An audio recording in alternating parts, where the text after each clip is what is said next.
Sup everyone, I'm your female otaku, and I'm here to review episode 5 of Re:Zero. Okay. That episode, man. Interesting. I really hope you watched the after credits scene, because that was the big important part, man, alright? If you did not watch after the, ending theme and then in credits and stuff, go do that right now. Go do that right now, then come back. Don't worry, I'm a patient person. Alright, so, those of you who did watch after the credits, let us discuss. So, it seems that Subaru was probably poisoned early on. You see, here's the thing.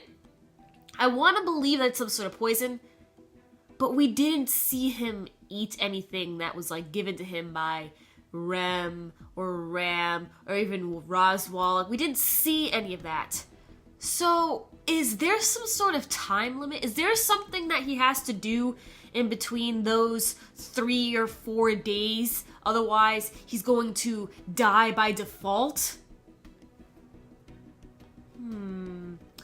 Because you see, he first started coughing up and throwing up and everything like that. And then he started internally bleeding. And then when he was walking throughout the mansion, some sort of force or some spirit came at him, totally pushed him to the other side of the room, and then we see that his arm is dangling off the chandelier. And it's like, ooh, oh,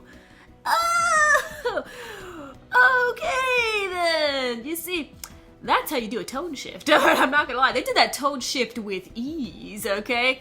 Because, the majority of the episode was mainly us getting to know more about the twins, Rem and Ram. But then, I really like how they slowly got into the dark stuff. That was pretty nice. It wasn't it wasn't as jarring, But anyway, so this force thing, or spirit, whatever you want to call it, because, we don't exactly see things, except, I don't know, maybe this is just my imagination. Was there some sort of black, I don't know, what is this, black smoky thing? Was there a black smoky thing that pushed him to the other side? Maybe I'm just imagining things, I don't know. But anyway, the force came at Subaru again, and he bled out. It's like, oh.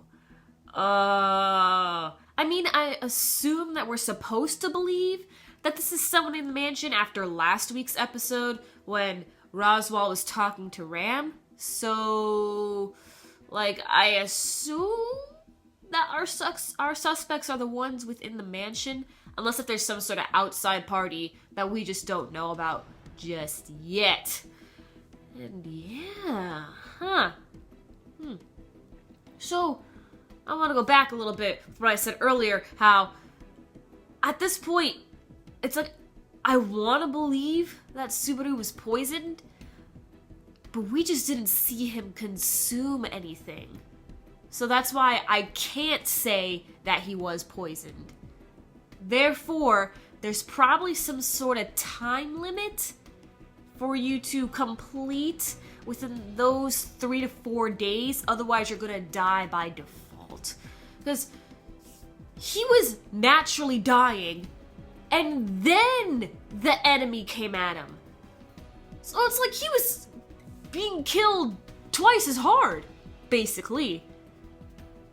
I know this theory seems kind of out there, but this is what I'm getting at the moment. It seems that he was starting to die naturally because he didn't do something right within those 3 to 4 days. And not only that, but an enemy came at him. So that's what it looks like to me. I really like to hear what you guys think. If you thought maybe he actually was poisoned, it was just off screen, we just never saw it. Or if, yes, this is being timed within those 3 to 4 days. And you see, interesting enough is that this timeline played out differently than the previous timeline. And I actually pointed this out a couple episodes back with the whole loot house arc thing, when one day Subaru didn't tell Emilia that he was going over to the loot house, and so Emilia never went there, but the next time it happened, he still didn't tell Emilia that he was going to the loot house, but she went anyway. So I noticed that something was off there, and now we have this, and still nothing much has changed